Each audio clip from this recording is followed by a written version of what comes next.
Welcome, everybody, to another night of Mouse Quiz. And this is our version of social distancing, where we come back in and we play trivia together through an online streaming platform. If you're brand new to us, welcome to the platform. And we can't wait to have you join us tonight.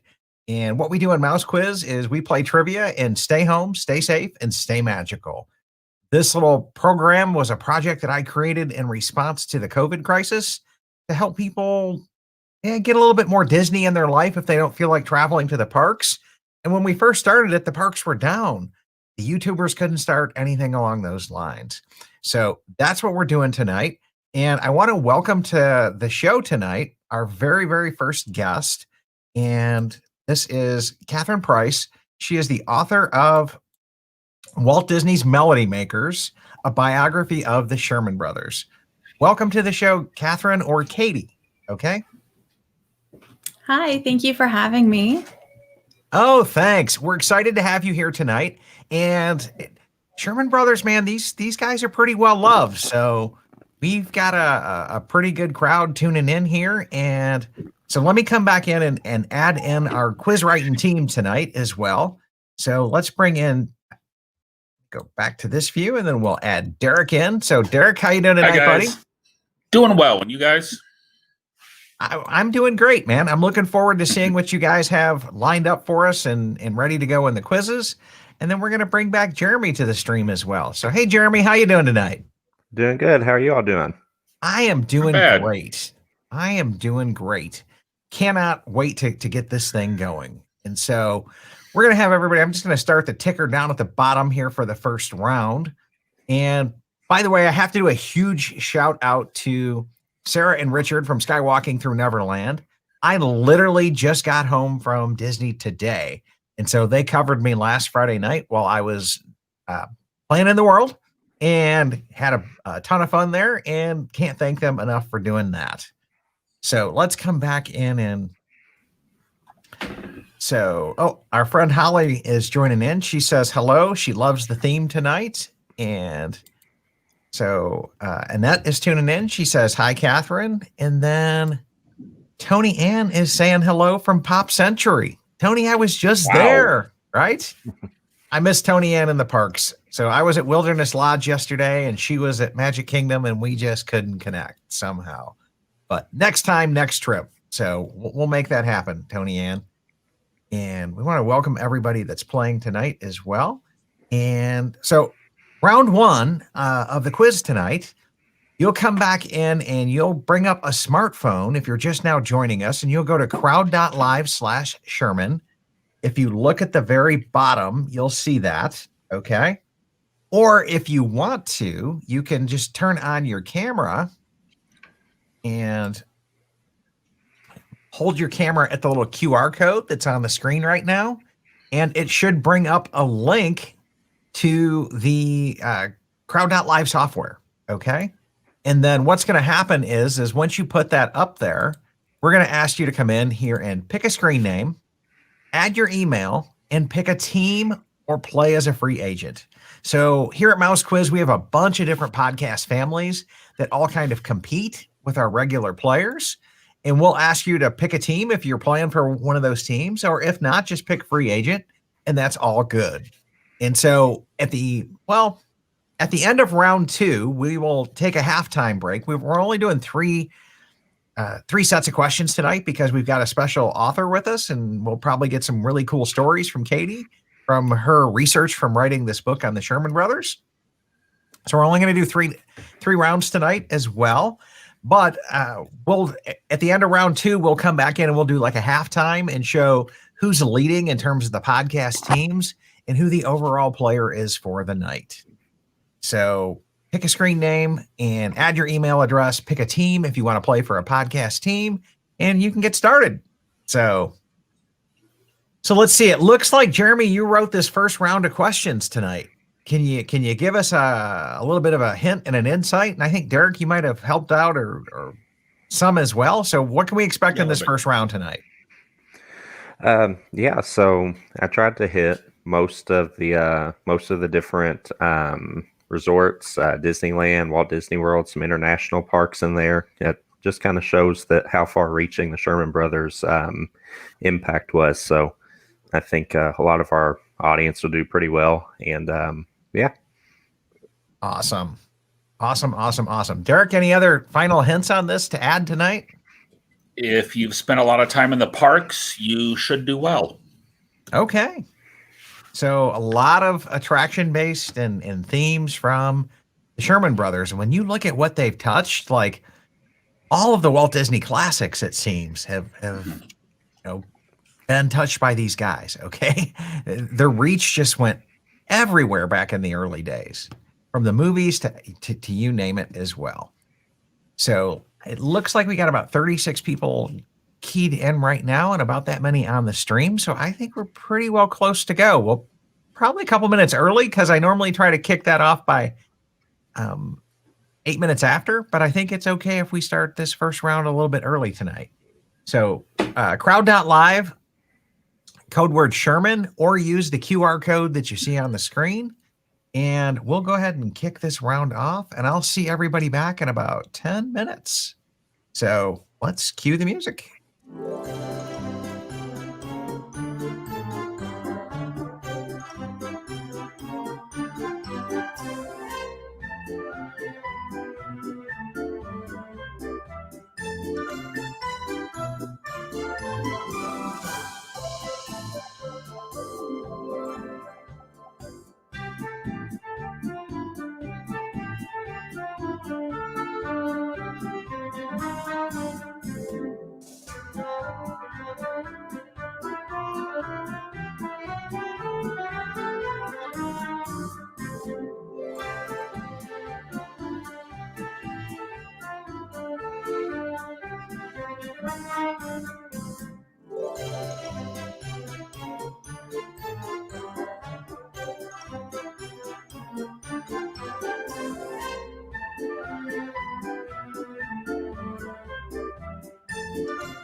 All right. Well, let me come back in and congratulations to Heidi, Chris, Stephen, Missy, and Holly for the top 5 players tonight.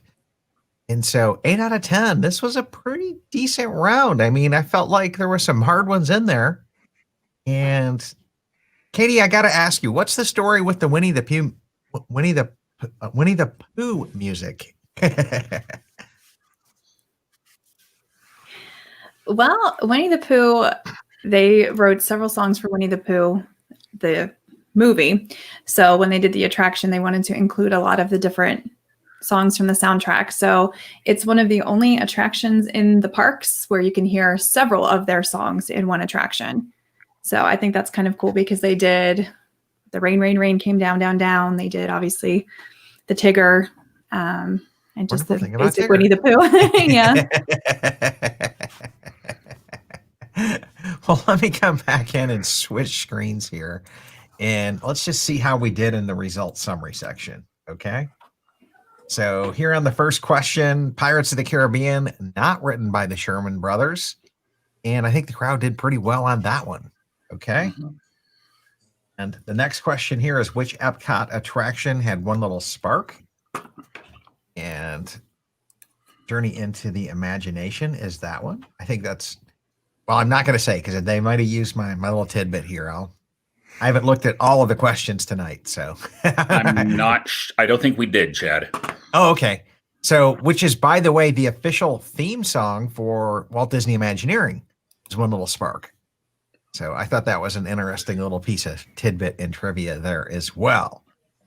And a song first written for Walt's first animatronic, that was the Tiki Room. I think that one, you should know that one from the Tiki Room being the first animatronic. I think we did really well there. 84% got that right. Then, which international park once featured a Sherman Brothers songs at one of its from 1983 to 2002? Katie, there's a story here.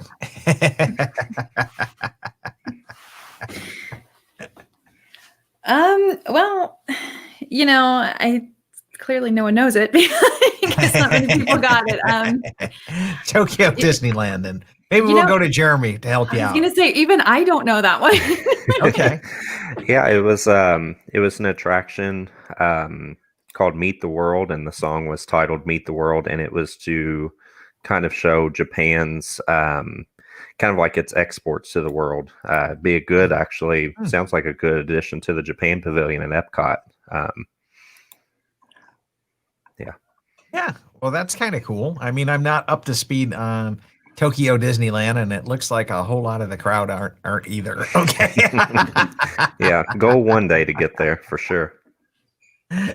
Yes. Okay. And then let's see. The next question we had. The Sherman Brothers wrote the music for all of Walt's attractions at the 1962 World's Fair. That was false. So what would have been there? Was it? Great Moments in Mr. Lincoln did not have a song. Ah, And the Magic Okay. Skyway. And the Magic Skyway didn't have a song. there we go. Okay. Which Disneyland Spectacular featured songs written by Richard Sherman? And I'm not familiar with this one. I would have been guessing. So, Yeah, some of the other ones feature, of course, music from some of the movies that they wrote music for. But Disneyland Forever actually had two unique songs. One was kind of the outro music, and I think it was written after Bob Sherman had passed away, so only Richard Sherman wrote the two songs for Disneyland Forever. oh, okay. And it sounds like Epcot Forever is somewhat of a marching in the same beat, so to speak, with Epcot Forever. So it's interesting that they chose that name, Epcot Forever, in light of the history of that. So I learned something new there as well. And question number 7 here: which short-lived Disneyland attraction that replaced the People Mover featured a Sherman Brothers songs? So I knew Rocket Rods did it, but and the crowd obviously knew that as well. What was the song there between the People Mover? I think if I remember correctly, it was a song they had actually did for the movie The Happiest Millionaire. I think it was Detroit was the name of it, and they were using that as a soundtrack to go along with the ride. Okay. That's interesting stuff as well. Okay. And you said it was called Detroit? I believe that's what it was in the movie soundtrack. Ah, okay. Okay.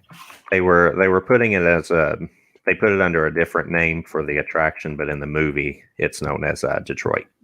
Okay. And so what was the original music intended for Small World? There's got to be a story here.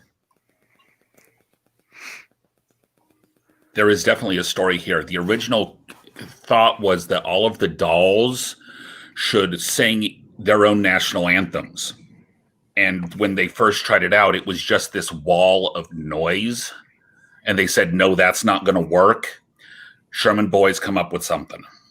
Right. They really wanted something that would kind of speak what the ride was about to unify the world. So Walt kind of took them through as a walkthrough at first. So he kind of had in his head, as Derek said, everyone just kind of singing their own national anthems and songs. And when the Sherman Brothers heard it, they were just like, no, this is chaos. This is crazy. And so they came up with It's a Small World to kind of embody what Walt was hoping to portray with the ride, which was, we're all one in this small world.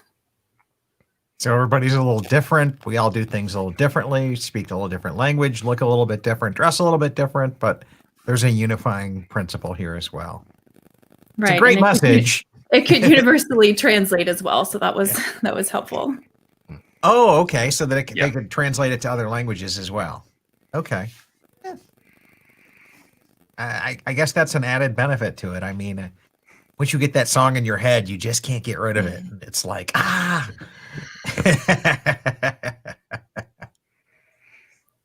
And then the crowd did pretty good on this next one. And I would have guessed Great Big Beautiful Tomorrow as well. So something with the dream, and that's a start. Because I think that's actual lyrics of the song, correct? Well, it's Man Has a Dream, and that's the start. They kind of played off of that with it. They knew he was a dreamer. And when they were going with this, it was all about progress. And that's kind of what Walt had, with Epcot and everything that he did. He really believed in progress and the future and, moving forward with everything. So when they saw what the attraction was about, they kind of took that spirit of Walt and more or less it was inspired by that. Okay. Well, that's pretty cool. And then the Sherman Brothers music is featured on which of these attractions? And I already asked about that one because it was the last one top of mind here, but I forgot that they wrote a lot of the songs for the Winnie the Pooh movie. And because I was thinking that some of those might have predated Walt, but I guess it didn't when Walt bought the IP. Okay. So, and then Bill made a comment here and he says, so Meet the World is on the Sherman Brothers songbook, which I listen to all day, and I still got the question wrong. So It happens. Yeah, what question was that? The Tokyo. Oh, okay. Okay, well, that makes sense as well. So let's come back in and let me switch back over. Jeremy, can you warp us over to the next round? I got it. I mean, Derek? Yeah. Okay. So I forgot I've trained both of these guys in using the software now, and I forget which one is actually logged in tonight. But I'm really happy that we've got more people using the software and helping out. And by the way, Gina says hi tonight. It is her husband's birthday. And so she is taking him out for a birthday dinner. And so she's not with us tonight as well. So it's literally Derek and myself manning the controls tonight and pulling it all together. And Derek has done a phenomenal job of pulling it all together. Thank you. I'll Wayne's World you. I'm not worthy because I did a little bit this morning or late last night about 1 a.m. and created the post, but I think you handled it from there. So thank you so much there, Derek. Appreciate My that pleasure. a lot. So let's come back in and I do this. It should, when you warp us over, do you need me to help? That is warped over. Oh, that is warped over because I've left that. Yep. On. I can take that off. There we go. Okay. Finish the line by the Sherman Brothers. And let me come back in and throw the banner up here at the bottom. So we're warped over. And let me just go back to this screen. Get my little ticker going here. So our quiz writer here on round 1 was Jeremy. Round 2 is Derek. And so if you're just now joining the show, go to crowd.live/lyrics on a smartphone browser, another tab, and you can play right along with us. And when you do that, we will have you pick a screen name, add your email address, and pick a team if you're playing with the podcast team tonight, or just pick free agent and play solo as a free agent. And at the end of this round, we'll take like a mid halftime break, see how everybody's doing, and then we'll go into the final round that I think has double points tonight, right, Derek? Yes, it does. Okay. So, and we'll see who the top player is tonight and who the top team is tonight.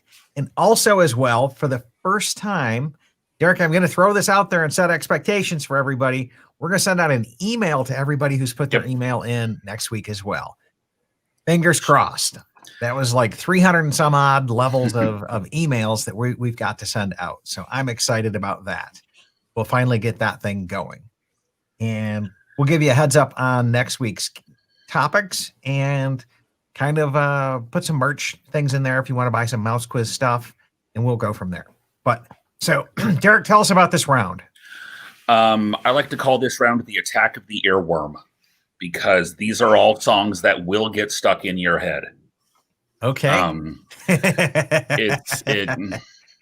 Sherman Brothers songs are iconic, and so it has everything. It has songs from across their songwriting careers. Okay. Not necessarily just Disney careers.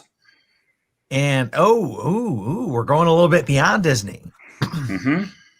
And this is Finish the Lyric. So we're going to start the song, right?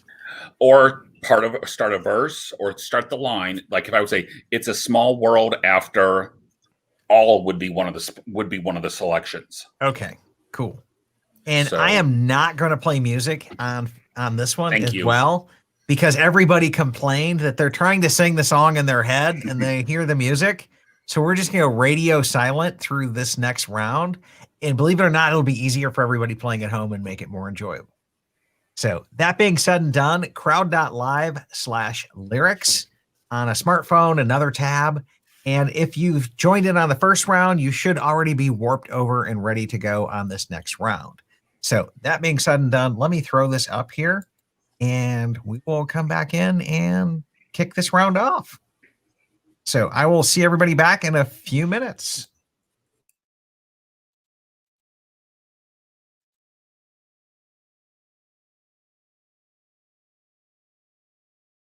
Awkward silence. The game will start in 7 seconds. I don't have music.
All right. Well, congratulations to Heidi, Missy, and Jeremy. Jeremy, what happened there, buddy? Like The last one got me, and then I had to sit and contemplate creation or imagination, even though I listened to the music while I was writing my questions.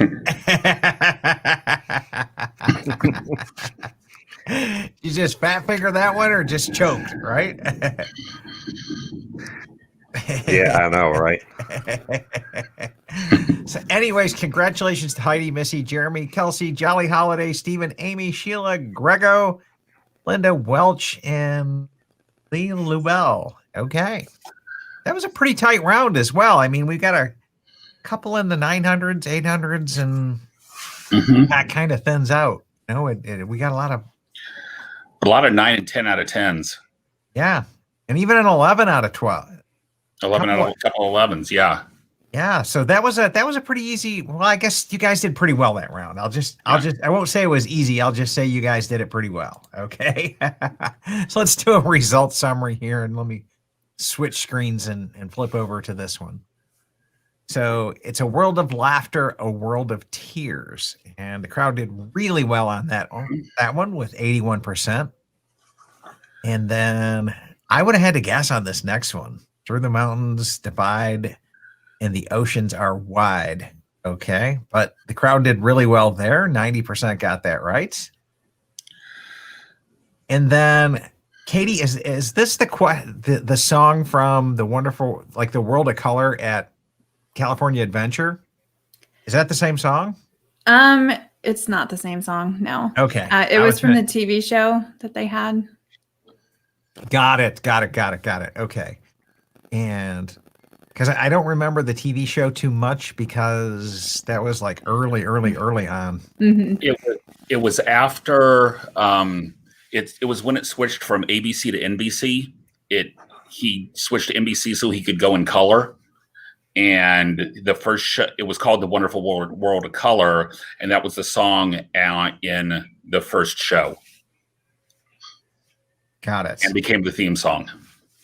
Okay. Okay, because I really like that nighttime show, World of Color. If you can get a good seat for it, it's pretty spectacular. Okay. You almost have to have a good seat for it, but it's very, like, it's so iconically done that I could see that the Sherman brothers would have wrote that song. I would have credited them with it because I think the song is that well done. And then here, the crowd actually blew this one. Okay. Mm-hmm. And I think they took your distractor bait there. Yeah. All the birds sing words and the flowers croon. And I actually had to look up what it means to croon with a Google search. Yeah, croon means to sing. Think Bing Crosby, Frank Sinatra. Those were crooners. Yes. And so Mel Tomei, okay. And it says to hum or sing in a soft, low voice, especially a sentimental manner. And if you look down here at dictionary, it talks about the way you would soothe a small child to sleep. So very well done wording on that one, Mr. Sherman Brothers, and very well played there. I don't think we use the word croon too much in today's English, but hey, when you're a songwriter, these guys have got some pretty good vocabulary. And then the crowd did really well here on this one with 81% getting the Great Big Beautiful Tomorrow. I think we even talked about that as well. So, yeah. And then each day to the steps of St. Paul's. 62% got that one right. I would have had to guess or get it wrong.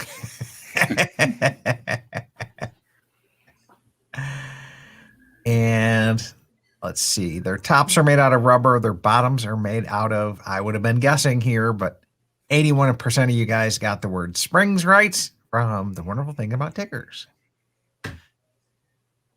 And then, man, you're bringing me back to my childhood with this question number 8, the Chitty Chitty Bang Bang. I would have guessed friend because four-fendered friend would have worked. And I know that the car had a personality. Okay. And the alliteration works there. Yeah. the alliteration works there, which you threw a couple of F distractors, but float would have made sense as well, because I believe Yes, the it car would've. did fly, right? Yeah, it flew and it was a boat. So Yeah, so basically float would have really worked there. We only got one person on your distractor there, Derek. So Yeah. the crowd did pretty well.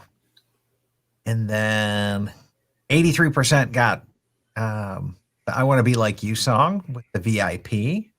I would have thought more people would have done better there, because that's a pretty, I know that song, right? mhm. So the Jungle Book is, and then it got remade, and I even remember listening to a Jonas Brothers version of that song. They did like I'm a so rock. sorry. I'm Oh, sorry. come on, they rock, man. So Jonas Brothers are cool, and they're back at it. So kind of, matter of fact, I watched their documentary on Amazon.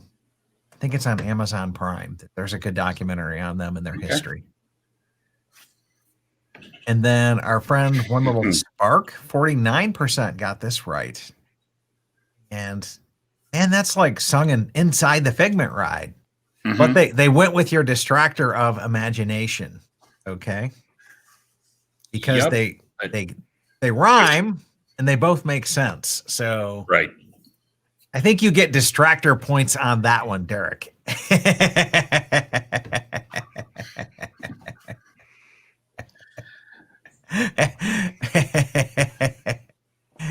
As well.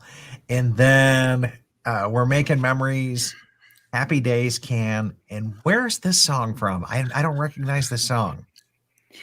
I recognize it because my kids always played this Disneyland sing-along when they were little. Oh. And that's how I would know it, because I would be driving and I heard that over and over and over from the DVD. So they had that in there, and I know that's where.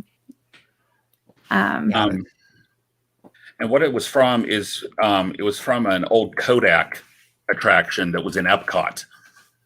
And so it's all about going through the different years, and they take pictures, which is the making memories, so you can have it show up again. Got it. And so just to go to some of the crowd comments here is Linda says, great distractors, Derek. She loves the DVC clue from the Jungle Book song. And then Gina joined us tonight, and she goes, I'm here, flowers croon. I've been singing it wrong for 45 years. So that one wasn't just a distractor. Okay. And Dan Austin wishes you a great night off, Gina. And she says, thanks for stepping in, Derek. Very welcome. And so Shannon, sorry you missed out on this one. She was saying, what's the code? It's always on the bottom of the screen as well when we go to share the game. But then she says, there we go. It looks like she got it. Mm-hmm. Okay. And Vicky was saying, doing great work tonight there, Derek. Thank you. Glad to have Vicky tuning in. She's a normal quiz writer taking the night off as well. And I think we're all caught up on our comments there. So let me come back over to your screen here, Derek, and then add that one on there. And then I'm going to click a button on my screen, and let's check in and see who's winning the multi-game. And it looks like, Tony Ann was saying that she's thinking Heidi's going to take this thing tonight. Okay. So Heidi won that one. That one's for sure. Let's see how we're doing on the multi-game rankings. Little two-thirds time check-in. And when I click that, overall players, Heidi, Missy, and Steven tonight. So as our top 3 players. So congratulations to them. Let's check in on the podcast teams and see how they're doing. And it looks like the Disney Crushers have just been on fire, man. Yeah. It's like the geeks haven't shown up. I think the geeks got their feelings hurt or something like that. And they haven't been like getting their game on. But I know, Jeremy, you're playing for the Welcome Homies. And so they're always going to do pretty well with you going to bat for them. And then the monorail team, trivia team tonight. see Bill is out there watching, and I know he plays for them.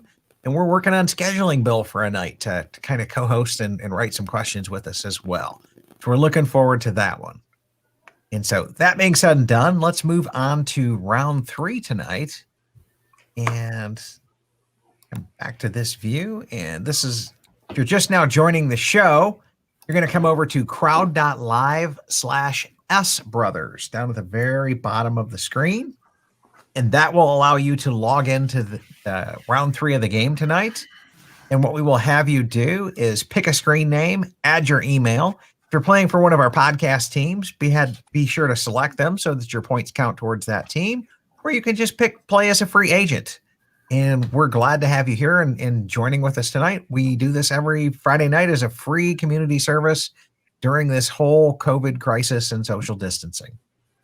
So that being said and done, it sounds like this final round, we took some questions from Katie and then Derek, you enhanced them or kind of blended them in with some that you had wrote. So why don't you guys tell us about what's in stock for tonight? Well, there's a lot about various things they did, awards they won, different projects they did outside of Disney. I think a lot of people just know their Disney stuff and may not be familiar with a lot of the stuff that they did outside. So that might be a little more tricky. Or they might know the stuff that they did and not realize that they wrote it. So there's a lot of mixture in there of kind of their whole history. Mm-hmm. And Derek, you were saying pre-show, if people happen to, because we've been talking about her book for a couple of weeks now, if people went ahead and ordered her book ahead of time, they should do well tonight? They should do very, very well if they've read her book. Okay. All right. So any other final thoughts or words of wisdom on this tonight, Derek? No. I said it's based off of her book. Double points for this round. Ooh. Double points. Double points for this round. So it really is only halftime. Yeah. That true is, because you can do this. So Jeremy, we just saw him get his game face on when he heard double points. He's just like, ooh, you got my attention now. Have to make up for missing the first round. Yeah, because you sat out the first round because you wrote the questions. Right. So we're still playing this, but I think it goes by average points per team, something along those lines. Average questions, right? It's an average thing now. They changed the formula a little bit there. So that being said and done, crowd.live/sbrothers. Let's go ahead and Derek, let me know when we're all warped over there. You need to clear out of your rankings thing, but we're warped. Okay. So, oh, that's right. I need to come back into it and actually put that on all of them. There you go. And so that being said and done, so if I hit full screen here, we should be good to go. And let me cue some music. And this one is a kind of a rip-off of the Sherman Brothers stuff. And it's our normal song we normally use, but it just kind of riffs on the Small World a little bit. So bear with me on my fake music tonight, okay?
All right. Well, welcome back, everybody. And congratulations to Jeremy, Chris, Bill, Holly, Tony, Heidi, and Annette for our top 7 tonight.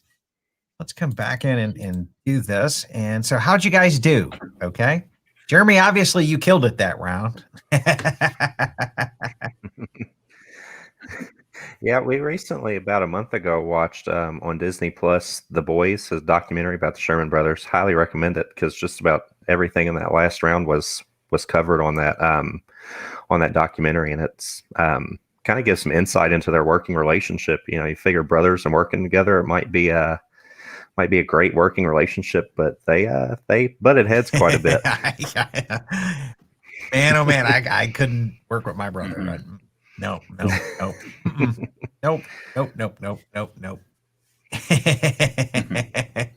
But okay, let's come in and look at the crowd results on this. So let me come back in and switch some screens here. We'll come back over to the results summary. And okay, which brother is older? The crowd did pretty well there. 67% got Robert is right. And then a 50-50 split here between Got Wounded and World War II. Katie, did they both serve over there? Or? Well, Bob went when he was 17. He really wanted to go. So he got his parents to sign a letter so he could go early. And he had a hard time over there. In 1945, in like a 1-week span, he liberated a concentration camp. They kind of stumbled upon it, and they weren't really looking for it, and they stumbled upon it and found all of these prisoners that had kind of been left behind. So they were the first people to really liberate. I think it was Dachau. Dachau was Dachau. And then just a couple of days later, he was shot in the knee when they were doing an attack in Bredenbeck.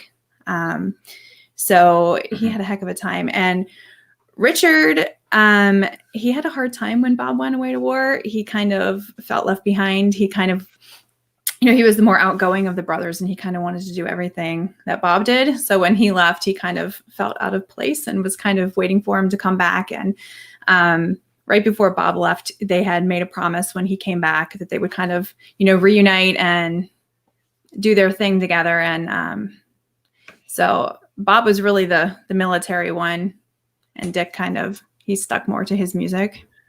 Now, didn't Dick serve during the Korean War?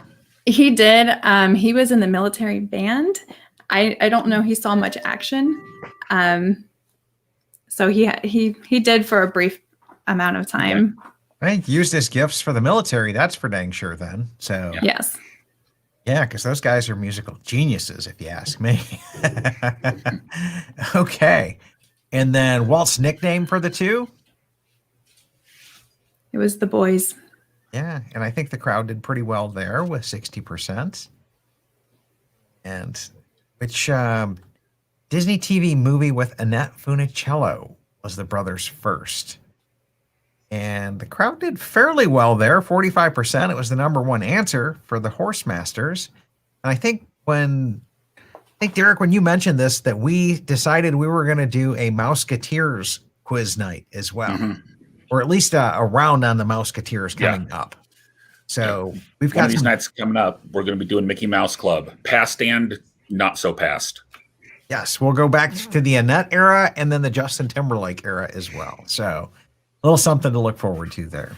Well, I can't wait for that because that's actually what got them into Disney was Annette Funicello. So, oh wow, they wrote The Tall Paul for her, and that's actually what Walt Disney caught his attention. So he called the brothers in to write music for the Horse Masters. Actually, that's what they were called in for. So they wrote the Strummin' Song and some other things as kind of an audition. And when they got there, Walt started talking about The Parent Trap, so they got really confused because they had written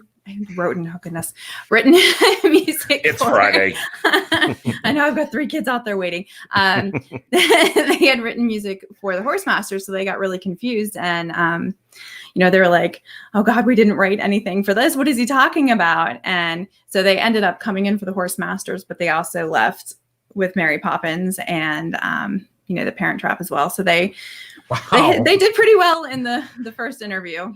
So Yeah, I guess so. And then Mary Poppins was one of, like, how do they top that? You know what I'm saying? It's right, but like- that was one of the first things, in that first interview. He handed them the Mary Poppins book and said, "What do you think of this? Go home and tell me what you think of this." And after an interview, I know I'd be like, "Dear God, what am I supposed to do with this book?" And then I think they kind of had that moment too, because they looked at it and they're like, "Well, this isn't even a real book. It's different stories. It's not like a fluid. The Mary Poppins book is actually a series of stories in it." So they just kind of circled different things. They thought, okay, well, we could make something out of this maybe. And then when they brought it back, Walt Disney had circled the exact same scenes and chapters. So it was kind of like a match made in heaven with creativity between them. Awesome. And speaking of that, Walt's favorite song that they wrote was from the movie Feed the Birds. The crowd did fairly well there. 51% was the leading answer. And then what inspired a spoonful of sugar? So this has gotta have a story to it. That one does. It was Bob's son, actually. Jeffrey came home and they were getting the polio vaccine in school, and he was telling him how awful it was. And he just kind of was like, "Oh, you should just take it with a spoonful of sugar. It'll make it easier."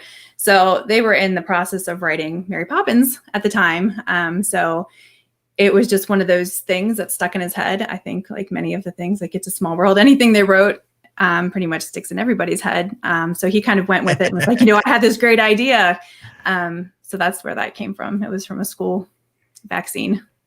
From their son needing a polio vaccine and complaining about the taste. Okay. And then they pivot that into one of probably the best movie songs of all times. It has to be, right? Oh, man, amazing work these guys have done. And then how many Oscars did the brothers win for Mary Poppins? So I guess the answer is 2 here. And Christine was saying that she counted 2 Oscars each as 4 Oscars. Oh, okay. I see what you did there. Because they won for best song for Chim Chim Cheree, and then they also won for best score. So they got both of them. Got it. But 2 brothers, they each won an Oscar equals 4. Okay. Yeah, I can see how you could make that mathematical leap there. So, okay then. And then which Jungle Book song did they not write? And it was The Bare Necessities. And do you guys know who wrote that song?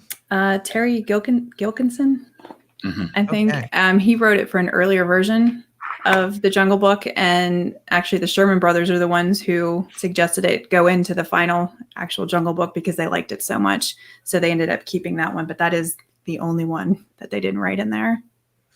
Got it. And Linda said she made the same.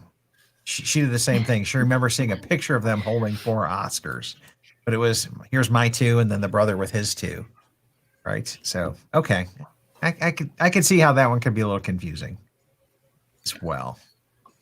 And so true or false? I think we gave the answer away to this one that they did other things other than Disney movies. Which for me, I would say for me, the biggest one that you think is a Disney movie that is not is Chitty Chitty Bang Bang. Chitty Chitty Bang Bang is actually United Artists. Now, the reason it seems like a Disney movie is it has Dick Van Dyke, the Sherman brothers wrote it, the same designers designed it, the same choreographers choreographed it. Basically, what they wanted to do was United Artists, I don't remember who had the rights to it. It was the same guy who did the James Bond films. And when they realized they had, we have Chitty Chitty Bang Bang also. Okay, well, let's make a movie out of it. Well, let's make it as Disney as we can. So they went and hired all the Disney creators. Right. And actually, one of the roles that for Truly Scrumptious, the female lead, was turned down by Julie Andrews, and she still says it's her biggest regret that she turned down that role. So, yeah. I thought for years it was a Disney movie, and that's why. Yeah. I remember like the VHS rental stores version of that, and it was in a white box, kind of like the Disney movies at the time. So I would have thought it was, but little did I know. And the Sherman brothers wrote a song, it includes Robert Sherman as a cameo, and it was in Beverly Hills Cop 3. So That one we were all over the board on. Do you guys know what's the story on the song? They wanted it to sound kind of similar to like a Disney like theme park type song, so they wrote the Wonder World song for it. And they had a bunch of cameos in the movie, and actually Richard was supposed to be in the movie as well, but he got cut out, so I'm not sure how he felt about that. But yeah, well, I guess things happen. I guess cutting them all out might be a little bit of a mistake there, but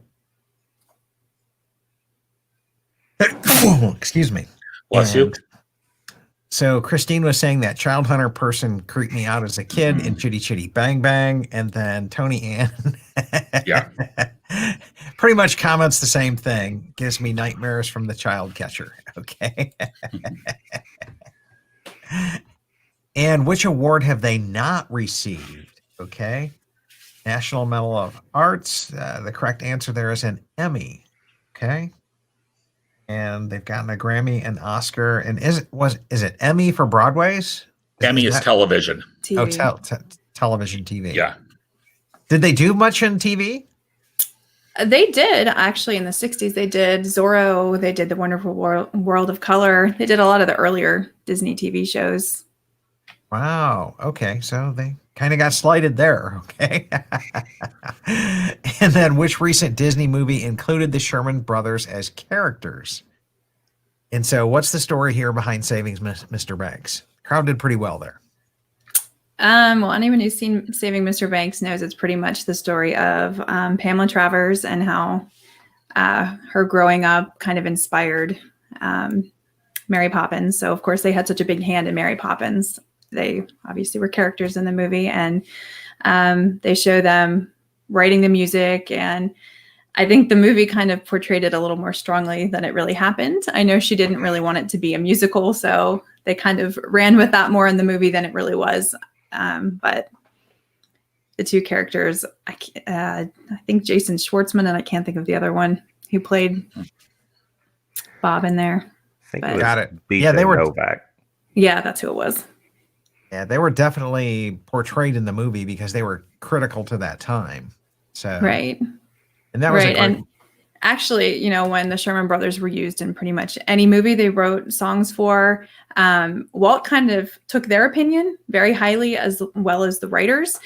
So they kind of had a hand in all of the placement of the movies and the beyond the music. I think he really valued their opinion, and I think they got Walt on a level that most people did not. So when he had an idea for something, they just knew how to create what he was trying to portray. So when they brought the Sherman brothers in on movies, they really just kind of laid the foundation for the whole movie and the story through their song. And they kind of worked the whole movie around their music. So they were definitely a big part of Mary Poppins and everything that they did. awesome.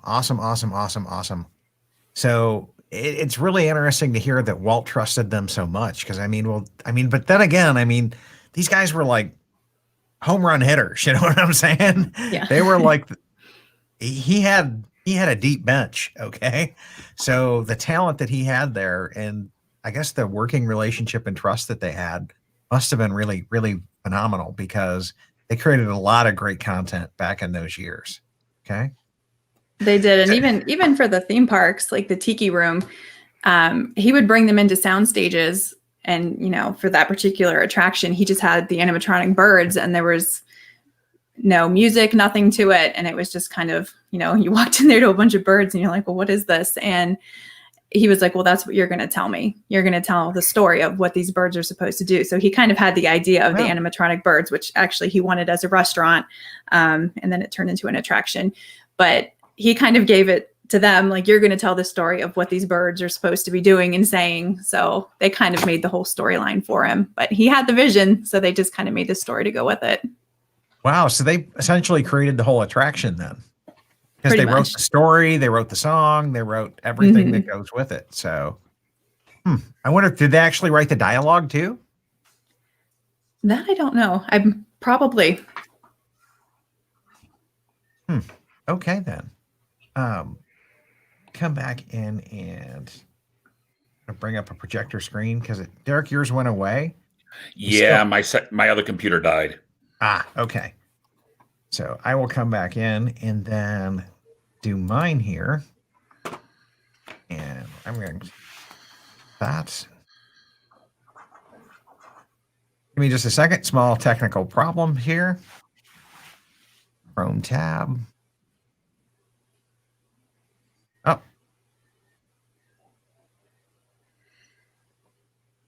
You never are sure which one, when you click share, they all have the same stinking same name. And I'm like, I click the top one and it comes up. I click the bottom one and it comes up. So let me try it again with the top one and see if it. Nope. Okay, then. All kinds of technical problems tonight, but we'll work through it. There we go. Okay. So that's the screen that I wanted to show. And let's come in and check in as well for the top podcast team of the night. Okay. Let me come back in and show the winning teams here. And Jeremy, you did it. You carried the Welcome Homies on 2 rounds, buddy. I kind of posted and asked for some help tonight, so I'm sure some extra folks jumped in and helped out. Awesome with that as well. And congratulations to the Monorail Tales team. Somebody finally, we had 2 teams beat the Crushers tonight. So nice job, guys. Yeah, Tony Ann. Maybe it's because Tony Ann's at Disney tonight. Maybe she's just had too much pixie dust, not thinking clearly, and that's kind of their story. But the geeks were right behind them as well. So they did fairly well tonight as well. So congratulations to all of those teams and everybody who played there as well. So I'm sure there will be some whining or gnawing of teeth or crying over at the Crushers because they're usually pretty. Chad, is that just this last game? Looking at the scores, because it's only out of 12 questions.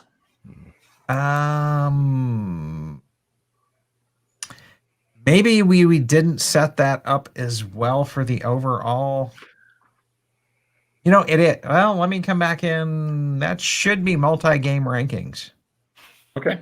So overall winning teams tonight was the Crushers. Okay. There you go. Okay.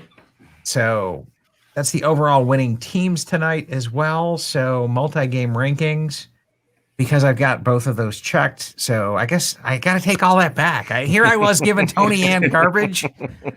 So now I'm like eating, feed the birds. I'll just be eat that crow. Okay. So the Crushers took it again, but they barely beat out the Monorail team.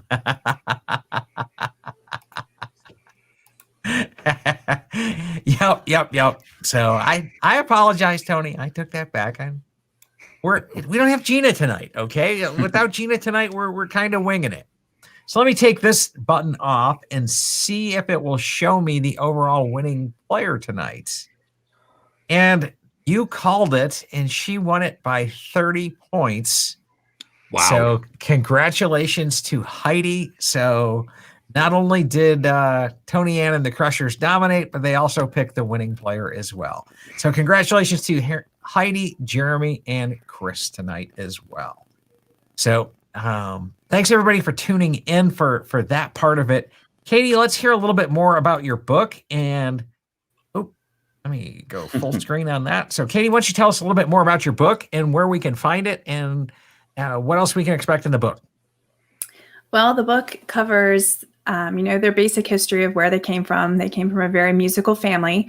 Their dad was Al Sherman, who was a Tin Pan Alley famous songwriter as well. And, he knew that both of his sons had a gift for music, and he kind of encouraged them to go into music. And he actually made a bet with them that they couldn't write a song together that, a high school kid or a student wouldn't pay, that would pay their lunch money to buy. So on that bet, they were very, determined people. They like to be challenged, and they ended up writing together and sold their first hit off of that bet from their dad. So it kind of goes from there. A brief history of how they got started in music. It covers the war that Bob was in, and just things they did outside of Disney. The bulk of the book is when they start working with Walt Disney and the relationship they had with him and the songs that they wrote, because I mean, they wrote so many songs. I don't even think you even realize how many until you start realizing, wow, they pretty much wrote my entire childhood. Yeah. I mean, between the parks and the movies and just everything.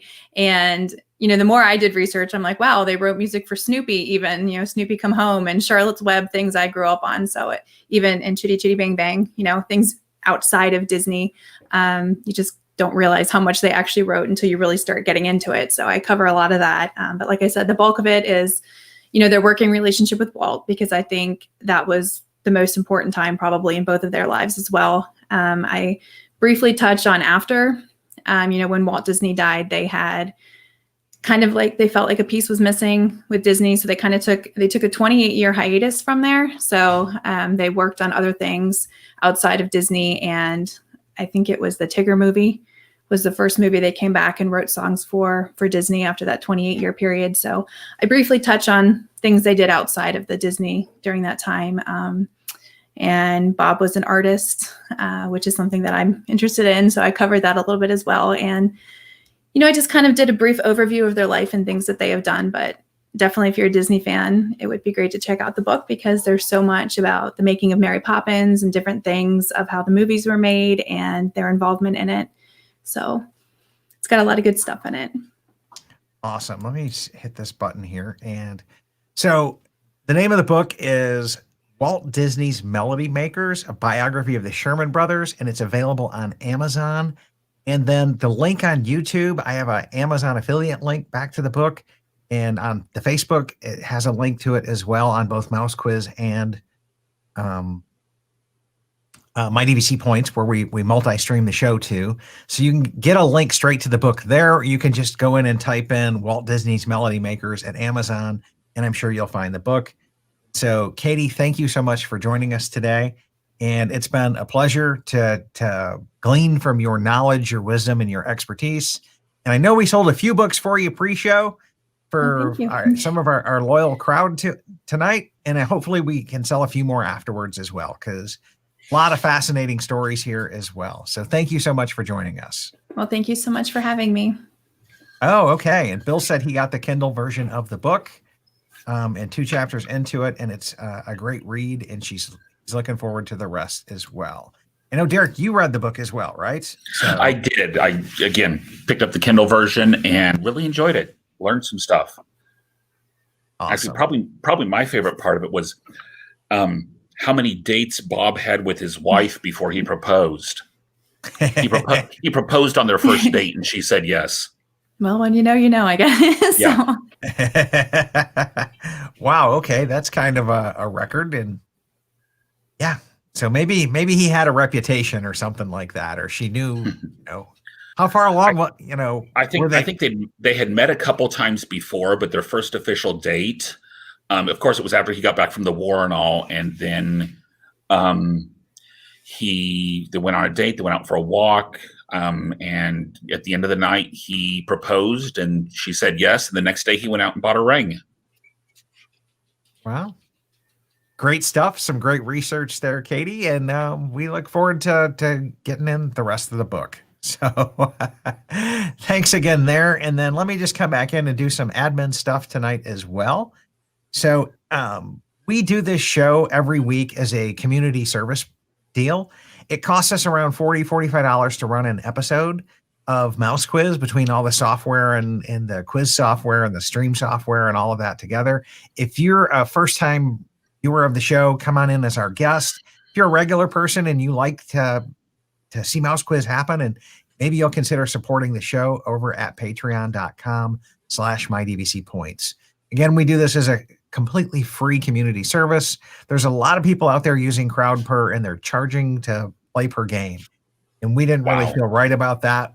We wanted to do this as a free community service. So if you're a regular and you enjoy this, come support us in this as well, because we're paid up till April, and we're committed to keep playing until April as well.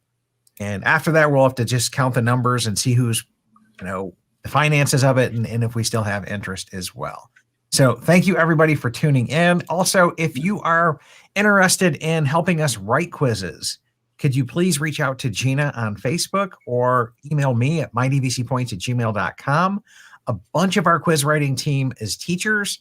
And so when we get back to school right now, we're kind of losing some of our team power. So we could always use some more people to come back in and do this. If you'd like to help us out, by all means, reach out to Gina or myself. We'd love to have you join the team as well. So that's all I've got tonight, everybody. Thanks for tuning in. Derek, what do we got coming up next week? Next week's going to be Epcot.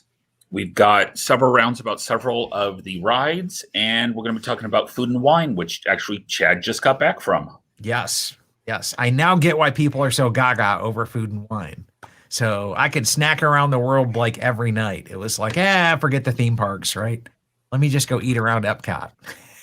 Yeah, you just ate around Epcot. Yeah. Anyways, that's what we've got tonight. And so thanks everybody for tuning in. And just like Annette says, good night all. So good night, everybody. Night, guys. Good night.